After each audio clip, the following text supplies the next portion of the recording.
All right. Hey, everybody.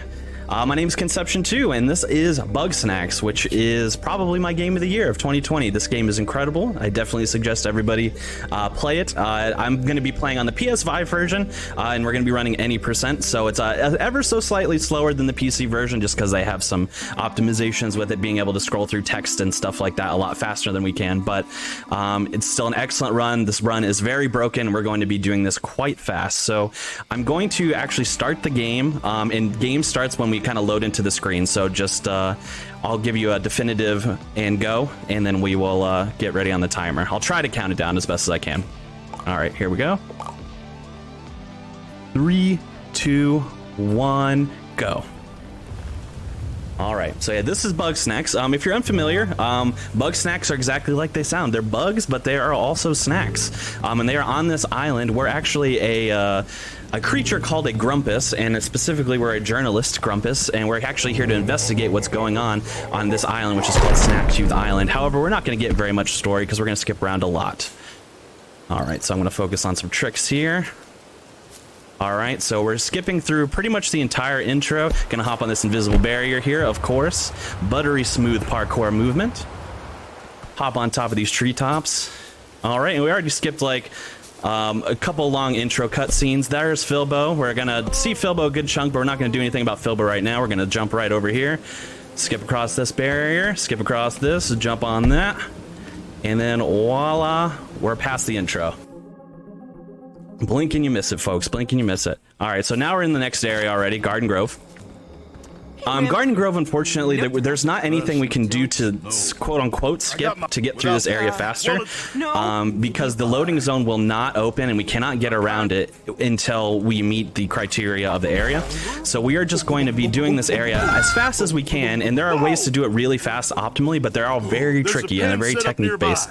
They're going to all revolve kind of around this catch-up here, so I'm going to just focus a little bit here and see if we can get it done fast. All right, so we're going to grab this. Throw it over there. Grab 4 ketchup here. Throw one on the tree. Carefully aim at that shishka bug down there. Thanks. All right. Drop here. All right, now Bunger's gonna hit a shishka bug into that trap for us. We're gonna try and catch this fryder fast. Let's see if we can do it.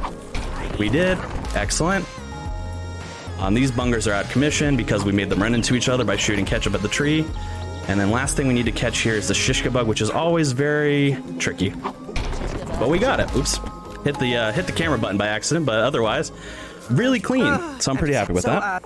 I'm sorry. And then basically what we're doing is we're satisfying all the conditions early. So Wambus needs a bunch of Bugsnax in order to like progress the story, and we just caught them all in advance so that we can just turn them in right away. And that's kind of what we do in this area. Now we're meant to catch the Bungers. We're meant to have the Bungers run into each other and then catch one with the net, but since we tricked it with the ketchup on the tree situation there, we were able to get it a little early. Then all we have to do is cross over this bridge area to a new Grumpus named Befka. So we have Filbo and Wambus here, and then Befka is across the way there. And we just have to show her a journal. What we're going to do here on this bridge is we're going to kind of hop around Filbo because he's a little bit slow. And we're actually going to run into our cave and grab the journal before Filbo gets there to trigger the cutscene. And then we grab it, and then we head backwards so that the cutscene triggers and we've already got the journal, so we don't have to wait. All right. And then basically this is meant to be like a little tutorial segment here where we kind of go through the menu. We can't skip this, unfortunately, so I just have to kind of mash through it.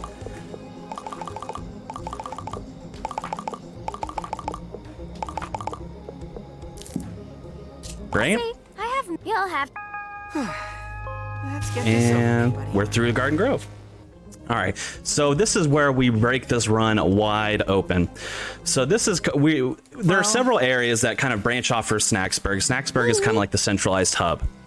And what we're going to do is we're going to skip into one area and then skip into basically the final area pretty much immediately. What we're meant to do is go through all these areas, get the Grumpuses who have all kind of dispersed because they've had like different confrontations and fights throughout the story, get them all to come back, and then you kind of unlock area by area based on that. But we're gonna skip through all of that. Well, first we have to get through this interview with Filbo. For some reason my scrolling didn't work there, but we got there. There we go. And then, so the first thing we're going to do is river skip, which is where we're going to skip into the Sugar Pine Woods section very early. And you can actually do this 2 different ways. I'm going to do it the easier / safer of the way, but it is about 2 seconds or so slower. Oops. Even slower now when you miss it. There we go. So we're going to hop on these roofs and then jump across the river. Oops. Come on. Come on. There we go. All right, and now we're into Sugar Pine Woods early. The other way you can do that is actually you can actually just head straight to the fence that separates this area and the river. And if you're very careful, you can jump from the fence across the river and then open your journal on the last frame. And if you're able to do that, you will just clear the river without having to like jump over it with the roofs. You can just clear it, but it's very difficult. It does save 2 seconds if you get it first try. But yeah, it's a little bit difficult. And we're actually, while I was explaining that trick, I just did another one, which is where we're going to get into Frosted Peak early. And this one is actually pretty simple. It looks like it might be a little complicated, but we're basically scaling the avalanche geometry to get around the load zone. And now we're into Frosted Peak, which is basically the last possible unlockable area. And because of that, the game's a little confused. We actually have all of our equipment that we would have unlocked throughout the game already. So this is the launch pad. And we're going to do one last final skip here, which is to basically skip into the end game sequence, which we call door skip. Let's see, was that enough? Yeah, cool. So we're going to launch pad up here, and we're going to very precisely place the this tool here, and we're going to wedge ourselves in between the wall here to get and clip through the door. Excellent. So basically, we skipped almost the entirety of the game, and now we're in the end game like Destructoid sequence. What has happened in the story is that basically the person that we've been looking for this whole time, whose name is Elizabeth, she has become the queen of Bugsnax by going into this Undersnax area, and basically the Bugsnax are going to kind of like turn on us as they're kind of like parasites in a way, and we have to escape the island. We're about to find all that out because we're going to see Elizabeth in her, you know, Queen of Bugsnax form here. But we are going to basically then do the in-game sequence, which we call the Gauntlet, which is literally half of this any percent run. So right now, yeah, we have about 8, I would say like, you know, 9 minutes left of the run, 10 minutes left of the run. There's nothing speed tech wise that you can do here. We've been given hints by the developers, which are Young Horses, that there is something in this Undersnax area that we can do to skip this whole sequence, which would save like 2 minutes if we're able to figure it out. But we have been investigating, trying to find out all kinds of different ways. We have yet to find a way to skip this area. But there is a way. We've been given hints. We've been given hints. So we're pretty confident that there's a way.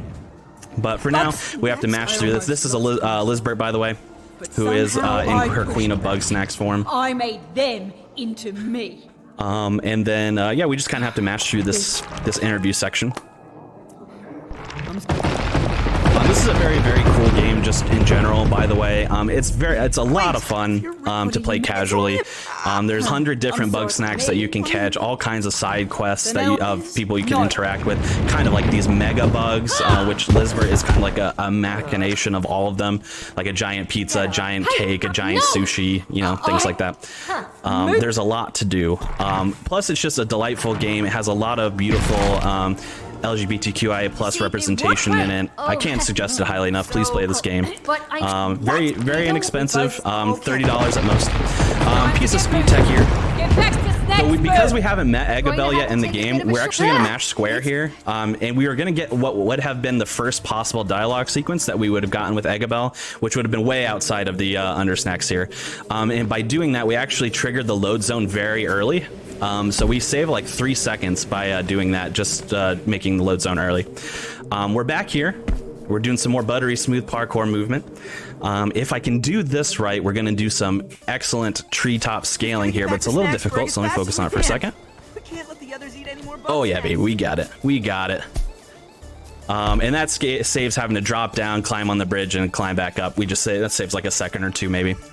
And here we are in what we affectionately call the Gauntlet. And what the Gauntlet is basically we have 5, for lack of a better term, like mini games or like mini events that we have to do here that are all revolving around modified versions of the tools that we unlock through the game.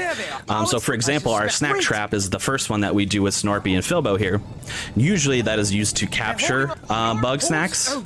However, Snorpy has outfitted it to be sort of like a slap chop, if you will, if you remember that from like the old infomercial days. So instead of capturing it, it just kind of destroys them. So the first objective here is to defend Filbo from these strawbies as we kind of slap chop them into oblivion here. So we just kind of wait for, you know, a good mix, and there's a second wave here. We're going to try and, you know, optimize it by placing the trap in a good spot, and then we're going to head towards the next game, quote unquote, a little bit in advance. So now we have Sheldon Floofty here, who have this, this is kind of like a snack claw that we use to grab things from a distance in the main game. However, it is outfitted with a boxing glove, as you can see, so instead of grabbing things, we're going to be punching things like these donuts. Alright. Yeah, we can get all 4 at once there. That was a little early, yeah. Okay, and then if I could time this right, we can hit these really early. Let's see. Expertly done. All right, so we hit these early. Now we want to hit these as close to Sheldon Floofty as possible, just because the faster that those... So we hit those picantuses and they explode into other Bugsnax, as you can kind of see. So as fast as we can clear them, the better. And hitting them into Sheldon Floofty so that they eat them fast is the most optimal way to do that. And that was pretty quick. I've had quicker, but I've had much slower. You can actually have bugs get trapped in the geometry around the area there, and you can't really hit them until they decide to pop on their own. So you just kind of have to sit there and wait, which is very, very slow. This is by far the easiest game, where we have our kind of like a trap shot, for lack of a better term, creates a rope basically, and then the Bugsnax run into it, and then obviously they explode. There's really nothing you can do to speed this up or slow it down on the off chance, even if you decided not to trap them like I'm doing now, or like have them run into these, you know, tripwires. They'll just come down, but they operate on the same cycle anyway, so it's not like you're gonna lose time if you decide not to trap them. But it's just more fun to do something than it is to not do something. So that's what we're doing. And we have one last one here. Don't trip! Of some flying Charmalos. And we're gonna do something to try to optimize time a little bit. It's a bit finicky. We're gonna run over here, try and jump behind this so we can get stuck behind this geometry. I don't think it's gonna work. Yeah, we popped out of it, but that's fine. That saves like maybe a second. If you get trapped behind that geometry there, we're already like that much closer to Cromdo and Beffica here. This by far is the most annoying of the games. So we basically have to shoot barrels at Bugsnax, and I'm actually gonna not talk at all. I'm gonna focus on this a bit because it's very precise. Okay, that's good. So we have 3 waves of cheap hoofs.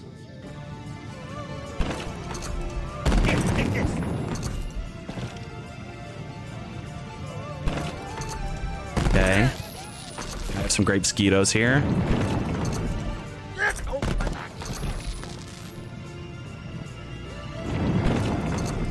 Another one. Now after this wave of 3 waves of grape skeetos, there's gonna be another cheap hoof wave. Now something can happen here where the middle one explodes early. Hopefully it doesn't happen. It did, but that's fine. We can kind of react to it. Ah, darn. Yeah, see that's what makes that tricky, is that you then have to move really quickly to the oh geez, come on. Move really quickly to the grape skeeto wave. So that lost us a little bit of time, but it's not a big deal. Yeah, and that one was just too far back, so I got a little bit thrown off there. Not a big deal. We probably lost like maybe like 10 seconds here. Oh, come on. All right, fine. You just let her eat it. Fine. Yeah, so that was a pretty bad barrels. We kind of got a little bit messed up there, but it's fine. The rest of the run has gone decently well. This next challenge here is pretty simple. We have a spike ball here that we basically have like a laser pointer to, and we're gonna just run it into Bugsnax that come out of the ground. Mainly the trick to this is just knowing when and where they're going to spawn to get there optimally. So like right now I know that there's gonna be a line of 4 here, and we're just gonna run it along the line there just to make it go extra fast. And these are orange peel bugs and crapples, by the way. I like naming the Bugsnax so everyone knows what they are, because the names are pretty clever, pretty cute. I like them. The Bugsnax are very cute. It is kind of unfortunate that we find out that they're more or less parasites because they're all pretty cute. But you know, it'd be like that sometimes. All right, these ones pop out like just out of nowhere, not from the ground, which is unfortunate. Can I get it? Okay, good. Still pretty good. That's always the tricky one because they start kind of far away and we don't have the process of the ground breaking open underneath them, so you kind of have to move a little bit quickly, but that went pretty well, so can't complain. All right, and this is the last two. All right, then we can just wait here. And then the last of these challenges involves bungers and, oh boy, I can't remember the baked potato names. Oh, that one always escapes me for some reason. But basically what we use is we use our sauce slinger, which we use at the beginning to shoot ketchup. This time we're going to be shooting some special sauce, and basically we're just going to set them up in optimized patterns so that they run into each other as fast as possible. Luckily, their spawn patterns are the same every time, so it's not like we have a lot to memorize, which is good. But they can be a little bit finicky in their behavior if they choose, you know, just to kind of go away. But usually it goes, this isn't too complicated of one. So we shoot one right in the middle here. We shoot another one in the same spot. To get set up for the next round, I'm going to shoot one here and here.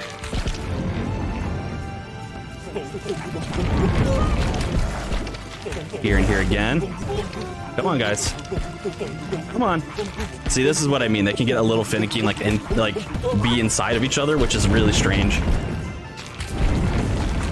But yeah, we set the 3 up here again. Just hassling me. There we go. That could have gone better, but it could have gone worse. All right, so that's actually the end of the gauntlet here. There really isn't anything to the rest of the run. Basically, we just have like the end game sequence and cutscenes. So we have just a little bit of time here. So instead of, you know, doing my shout outs and stuff at the end, I'll do it now. Actually, we just lost some time there. You're meant to go right onto the ship there, but I don't have any control over my character's movement right there. So instead of going onto the ship, it went just to the side of the ramp. So for whatever reason, the AI of my character could not get on the ship. We probably lost like a second there. But anyway, yeah, I'll just give my shout outs now since we have a lot of time. Yes, thank you for Calithon for having me on this event. I have watched Calithon events for quite some time. I was luckily got to participate in the Spooktacular event as both a runner and a host, and I got to participate in this as a host as well. And I just love the events. They're so much fun, such a great group, and the staff and everything here. So thank you guys for having me.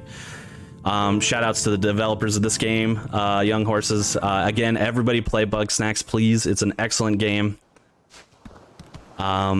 And yeah, I'm looking forward to the rest of the event. And we're gonna have a good time here. Hey, buddy. All right. All right, yeah. So time is coming up pretty soon, so we gotta cross over this rock here, and then we're gonna have one last cutscene with our journalist boss here, and time will be coming up. Just gotta mash through the text. I have tracking down. I call pointed. All right. This also. And So I can. There we are. That's Bugsnax any percent. Also, another shout out I forgot to mention in between. If you're interested in running this game, the barrier for entry is very low. For any percent for other categories, we have Bugsnax Speedrun Discord. Just go on, speedrun.com/Bugsnax. You'll get the link to us there. We're an incredibly friendly bunch. You can run any percent. We have other categories like no major skips and 100% and all Bugsnax and stuff like that. We have a wide variety of things that we can do. So if you're interested in running this game, we have tons of resources. Come on by and we'll be glad to help you. But other than that, thank you, Calithon, for having me, and you all enjoy the rest of Gold Rush.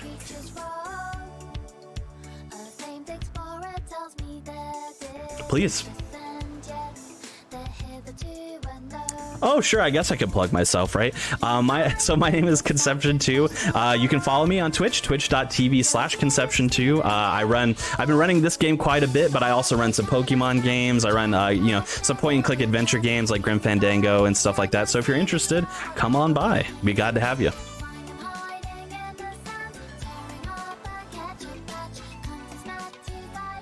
Yeah, thank you for having me. Thanks for hosting.